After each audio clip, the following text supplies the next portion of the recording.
नमस्कार देवियों और सज्जनों, व्यालोक वाणी में आप सभी का स्वागत है। हमारे साथ अवनीश भाई हैं और अवनीश भाई को नमस्ते, प्रणाम, दुआ सलाम होता रहेगा। अवनीश भाई नमस्ते। नमस्कार मुद्दा व्यालोक जी, आपके सभी दर्शकों को भी बहुत बहुत नमस्कार जी। मुद्दा हमारे देश के प्रधानमंत्री हैं आज की बातचीत का, और इसलिए हैं क्योंकि फिलहाल विदेश यात्रा पर हैं, जबकि देश में कहा यह जा रहा है कि आग लगी हुई। और इस बार मजे की बात यह है कि उनके समर्थक उनको ज्यादा घेर रहे हैं बनिस्बत उनके विरोधियों के। उनके विरोधी तो खैर देश में छिड़का हुआ है केरोसिन तेल, और बस वो आग लगाने की बाट जो रहे हैं, आग लगाने की राह देख रहे हैं, और ये हम सभी देख रहे हैं।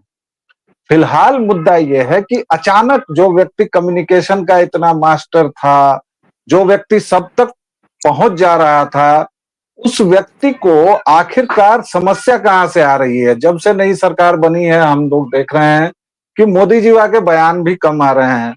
2 बार विदेश यात्रा पर चले गए, वो भी यूक्रेन चले गए, रशिया के साथ दोस्ती भी करते रहे, और अभी जिन बातों पर उनको खास तौर से आलोचना का शिकार बनाया जा रहा है, एक तो बंगाल है, बंगाल की राजनीतिक परिस्थिति है, दूसरी फिल्में हैं। योगी मोदी जी वह कितनी फिल्में देखते हैं नहीं देखते हैं मुझे नहीं पता है, या उनका क्या इसमें रोल है, लेकिन कहा जा रहा है कि भाई IC-814 में उसका नाम, कोड नेम ही पूरा बताया, और जबरदस्ती अनुभव सिन्हा ने बदमाशी की। और इसके बाद कहा जा रहा है कि इमरजेंसी जो कंगना की फिल्म है, भाजपा की सांसद है, उसको रोक दिया, और खुद सेंसर बोर्ड ने रोक दिया। ये सब क्या हो रहा है? और इस तरह से दक्षिणी टोले के जो हमारे शेर चीते लकड़बग्घे हैं, बहुत तेज हमला बोल रहे हैं, और उनको लग रहा है कि भाई हमारा तो अधिकार है, हमने वोट दिया है, और हम तो अपने प्रधानमंत्री की भी आलोचना करते हैं। किंतु यह आलोचना कब बदल जाती है अंधी आलोचना में, यह उनको भी दिखाई नहीं पड़ता है। या फिर वह क्या भारत को नहीं समझ पाते हैं, अपने देश को नहीं समझ पाते हैं, या प्रधानमंत्री की कार्यशैली को नहीं समझ पा रहे हैं। आप किस तरह देखते हैं इस पूरे मसले को?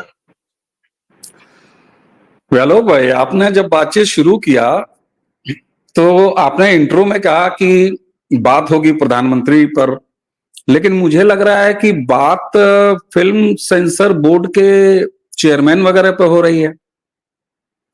भाई, नरेंद्र मोदी इस देश के प्रधानमंत्री हैं। वो फिल्म सेंसर बोर्ड के चेयरमैन या अध्यक्ष जो भी होते हों, वो नहीं है। इस देश में किसी भी प्रधानमंत्री के रहते हुए बहुत सारी ऐसी चीजें होती हैं और होती रही हैं जिनकी अपेक्षा न हो, ऐसा चाहने वाले उनके समर्थक खुद रहे हैं। विरोधी तो खैर रहेंगे ही रहे। मुझे लगता है कि आपने जो बात की, प्रधानमंत्री के विरोधी क्या कहते हैं, मुझे लगता है जब प्रधानमंत्री इस पर नहीं कान देते हैं तो हम लोग भी कान ना दें। जरूरत उस तरफ फोकस कर लिया जाए कि ये समर्थकों की तरफ से कहां रहा है। मेरा सवाल यही है भाई, मैं जानना चाहता हूं कि प्रधानमंत्री नरेंद्र मोदी प्रधानमंत्री हैं कि लोगों ने उसको दिल पे ले लिया है जब उन्होंने कहा कि मैं चौकीदार हूं, मैं सेवादार हूं, मैं कामदार हूं। तो मुझे लगता है कि नरेंद्र मोदी उनके समर्थकों के बीच इतने लोकप्रिय नेता हैं कि वो घर की कुंडी भी नरेंद्र मोदी खोलें ये पसंद करते हैं। आपने कहा कि सबसे बड़ा मुद्दा देश में आग लगी है फिल्मों की। भाई, कोई एक फिल्म रिलीज नहीं हुई, कोई एक फिल्म रिलीज हो गई, अब कल को कोई ये कह देगा कि फलाने समय में जो है वो टीवी सीरियल में कोई अमुक पात्र के साथ भाग गई, नरेंद्र मोदी जी कहां हैं। देखिए, ये मैं अत्यधिक सपोर्ट देख रहा हूं उनके समर्थकों का।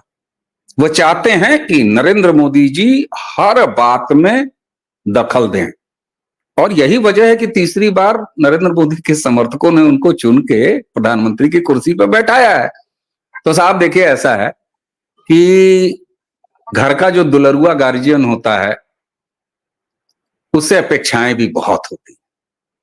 अपेक्षाएं अगर मर गई से, देखिए नेटवर्क मार्केटिंग का बड़ा लोग उपहास मतलब उतारते हैं, लेकिन मैं उसमें से एक छोटी सी, जहां से भी मिल जाए अच्छी चीज उठा लेनी चाहिए।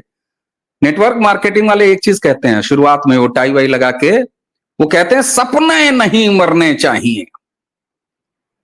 तो अगर समर्थक तीसरी बार नरेंद्र मोदी को चुन के लाके प्रधानमंत्री बनाते हैं तो उनकी अपेक्षाओं का इसी तरह हाई राइज बिल्डिंग की तरह खड़े रहना चाहिए। उनकी अपेक्षा यह भी होना चाहिए कि कोई अच्छी देशभक्ति वाली फिल्म आ जाए तो नरेंद्र मोदी उसके पोस्टर चिपकाते हुए दिखाई दें। कुछ कह रहे थे? देखिए, मैं ये कह रहा हूं कि नरेंद्र मोदी के बारे में, चूंकि आज हम लोग जो बातचीत कर रहे हैं, या मैं चूंकि व्यक्ति विशेष पर बातचीत करने से बचता हूं, लेकिन कर रहे हैं, इसका मतलब ये है कि वह व्यक्ति एक एनिग्मा तो है, वह व्यक्ति एक मुद्दा तो है, वह व्यक्ति एक मसला तो है। और यह हमने 2014 से देखा है, उसके थोड़ा पहले से भी, जब गुजरात के वो मुख्यमंत्री थे, कि अगर किसी के घर में कोई टोटी भी टूट जाती है तो उसके जिम्मेदार भी प्रधानमंत्री हैं। अगर किसी को यूपी वाले टोटी का नाम देखिए, हम यूपी वालों के सामने आप कम से कम टोटी का नाम इतनी जल्दी जल्दी ना लिया करें, हमें कुछ और याद आ जाता है। जी जी, अगर किसी को कब्ज हो रही है तो उसके लिए भी प्रधानमंत्री मोदी दोषी हैं। कहीं अगर कोई क्लास मॉनिटर का चुनाव जीत गया और वो गलती से किसी कांग्रेसी का या सीपीएम का या किसी विरोधी पार्टी का नेता का बेटा है, तो इसका मतलब देश में मोदी लहर खत्म हो गई। चलिए, मोदी लहर तो अब कम से कम बातचीत कम हुई है, वरना ये हमेशा होता रहा है। लेकिन मैं जिस मुद्दे की ओर इशारा कर रहा हूं वो मुद्दा है कि आपने जिस इकोसिस्टम की बात इस बार लाल किले की प्राचीर से की, आप उस इकोसिस्टम को नहीं बदल पा रहे हैं। और शायद यही दिक्कत है कि लकड़बग्घे हों या शेर चीते हों दक्षिणी टोले के, वो प्रधानमंत्री पर आक्रमण कर रहे हैं, क्योंकि उनके हिसाब से अगर अनुभव सिन्हा उसमें कोड नेम ही बताते हैं तो नीचे एक पट्टी चलनी चाहिए थी कि भाई ये कोड नेम है और इनके असल नाम ये हैं, या फिर उनको बातचीत में बता देना चाहिए था कि कोड नेम था लेकिन इनके असल कोड नेम ये थे। लेकिन उन सारे समर्थकों को मैं ये बताना चाहता हूं कि वो बहुत सारी चीजें अनदेखी कर जाते हैं, बहुत सारी चीजों को हम भूल जाते हैं। जैसे ये अनुभव सिन्हा कौन है? ये अनुभव सिन्हा वही है जो बाकायदा कोबरा पोस्ट के एक स्टिंग ऑपरेशन में स्वीकार चुका है कि वह ब्लैक मनी को व्हाइट मनी करता है। दूसरे, आपके यहाँ का नवरत्न, आपके यहाँ का बहुत बड़ा शानदार एक्टर, महान किताब और क्या क्या ब्ला ब्ला, नसरुद्दीन शाह, जिसको इस देश में गुस्सा भी बहुत आता है, वह नसरुद्दीन शाह कह रहा है कि IC 814 के वक्त मुझे तो यही चिंता थी कि इस देश में इस्लामोफोबिया फिर से आ जाएगा। क्यों आ जाएगा भाई इस्लामोफोबिया, और क्यों नहीं आएगा? 5 के 5 मुसलमानों ने हाईजैक किया है भाई, बांग्लादेश अभी देख रहे हो, तुम लोग सब कुछ देखते हुए सबको नकार दोगे? भाई इस्लाम के नाम पर यह हो रहा है, सब कुछ इस्लाम के नाम पर किया जा रहा है, लेकिन लकड़बग्घों के लिए। और अवनीश भाई, थोड़ा सा मैं इसको और खोल के और तब मैदान आपके लिए दूंगा कि आप पूरी तरह से उसमें विचरण करें। एक पॉइंट लकड़बग्घे ये भूल जाते हैं कि व्यक्ति कौन है। दूसरा पॉइंट ये भूल जाते हैं कि मैं अभी कम से कम 10 ऐसी फिल्मों का नाम बताऊंगा जो मोदी सरकार के अलावा कभी बनने वाली नहीं थी, जैसे रजाकार, जैसे JNU, जैसे आर्टिकल 370, जैसे कश्मीर फाइल, जैसे अजमेर 92, जैसे अजमेर 92, जैसे केरला स्टोरी। अब इसमें कुछ फिल्में अच्छी बनी, बहुत चली, बहुत पसंद आई। कुछ फिल्में आपने चूंकि चलते पानी के बहाव में आप डूब गए कि हम भी डुबकी मार लें, हम भी तर जाएं, आपने घटिया फिल्म बनाई JNU और वो डूब गई। आपने घटिया फिल्म बनाई रजाकार, आप उस हिंसा को, उस मनस्थिति को नहीं दिखा सके। आप बस्तर में थोड़ा सा चूके, नक्सलियों को पूरा नहीं दिखा सके, ये फिल्में फ्लॉप हुई। लेकिन आपने आर्टिकल 370 बनाया, एक एक चीज आपकी कसी हुई थी, शानदार चली। आप केरला स्टोरी ले लीजिए, उसमें भी आपको आना पड़ा था कि आप 30,000 की संख्या मत दीजिए, आप 300 कीजिए। क्यों?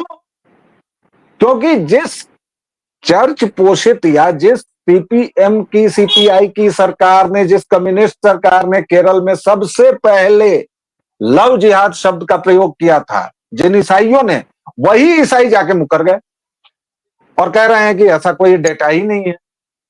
तो आपको फिर लगाना पड़ा कि 3, और उसी पर ये खेल गए। तो ये जो दो स्थितियां हैं अवनीश भाई, इस पर हमारे लकड़बग्घे कब कोई सीख लेंगे और कब सीखेंगे? मैं तो बस ये जानना ठीक बात चाहता है, हूँ। ठीक बात है, ठीक बात है। दक्षिण टोले को ओरहन जो है ना, वो थोड़ा बाद में देंगे।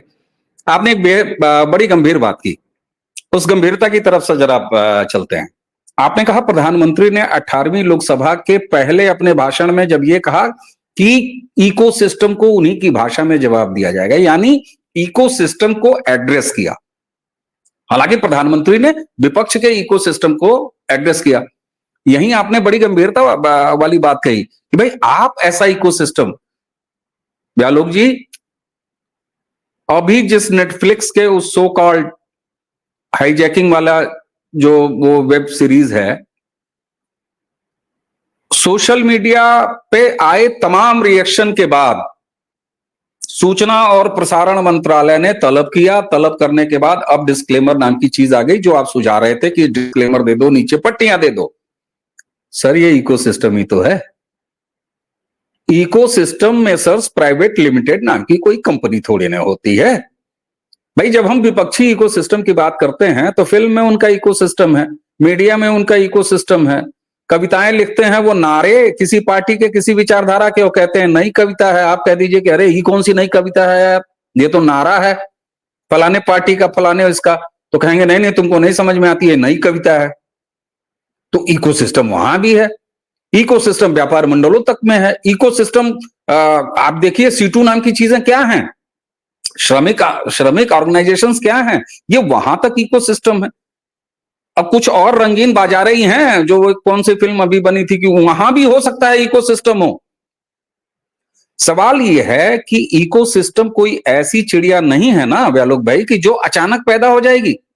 इससे पहले हमने देखा कई सारी ऐसी नियुक्तियां होते होते रह गई, और बड़ा अच्छा लगता है जब वही दक्षिण टोला सोशल मीडिया पे ये क्लेम करता है कि दैट तरीके देखा, 4 पोस्टर लिखी हमने, 2 ट्वीट मारे, और व्यालोक जी और अवनीश जी बैठ के 4 चैनल पर 4 बार जो है, जिसको कि 1000 2000 10,000 आदमी देख लें, कभी कभी लाख 2 लाख भी देख लें, वहां पर हम लोगों ने दुनिया भर का काम किया, चिल्लाए और मामला हो गया, नहीं अपॉइंट होने दिया।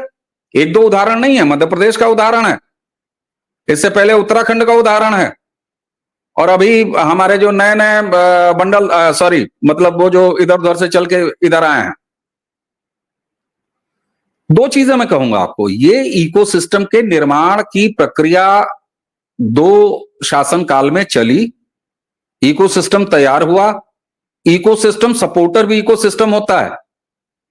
यही कांग्रेस है 2014 में ये कहती थी, 2013 तक ये कहती थी, 2014 में कहती थी कि ये तमाम फर्जी तरीके के आईडीज जो हैं क्रिएट की गई हैं, लाई गई हैं सोशल मीडिया में, ये सब चली जाएंगी।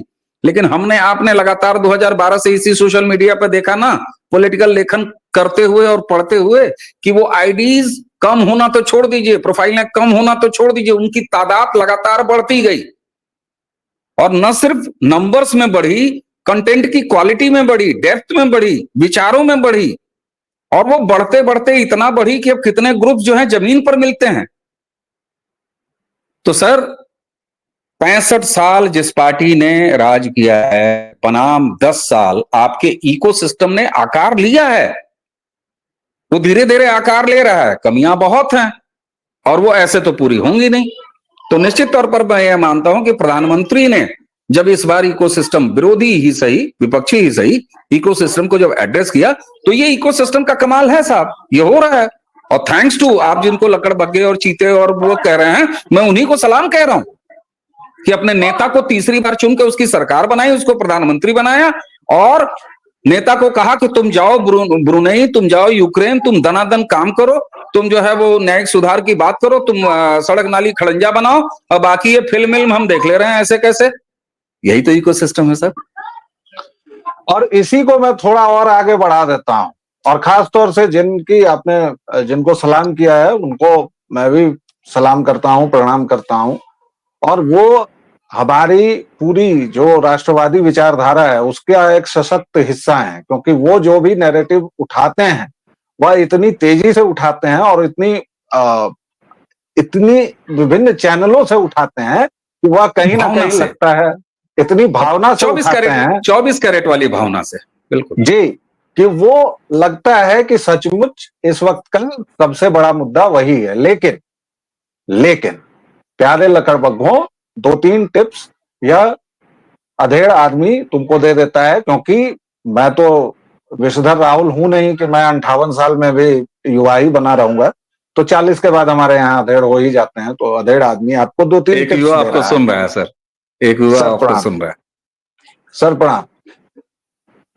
टिप्स ये है कि आप सबसे पहले यह समझिए कि एक व्यक्ति अगर प्रधानमंत्री है तो उसने एक सिस्टम है और उसके ऊपर वह व्यक्ति है, और वह नहीं देखता है कि IC 814 में क्या हो गया, वह नहीं देखता है कि भाई तांडव में क्या हो गया, वह नहीं देख पाता है कि फलानी सीरीज में क्या हो गया। भाई अभी एक सीरीज आई थी, उसमें वेश्याओं का महिमा मंडन किया गया, ऐसा लगा कि जैसे तहजीब, तमीज, कल्चर, और ये सब एक इस्लामिक जो संस्कृति है वह थोपने की पूरी रवायत चल रही है। क्योंकि कोठा, कोठी, मुजरा, उजरा, ये सब कुछ आपकी उर्दू, ये सब मुगलों के हरम की देन है। भैया उर्दू कोई नफीस आदमी नहीं पढ़ता था या बोलता था, क्योंकि मुगलों की सेना में विभिन्न तरह के लोग आते थे जाते थे, तो उन्होंने फारसी, अरबी सबको मिला जुला के एक उर्दू बनाई,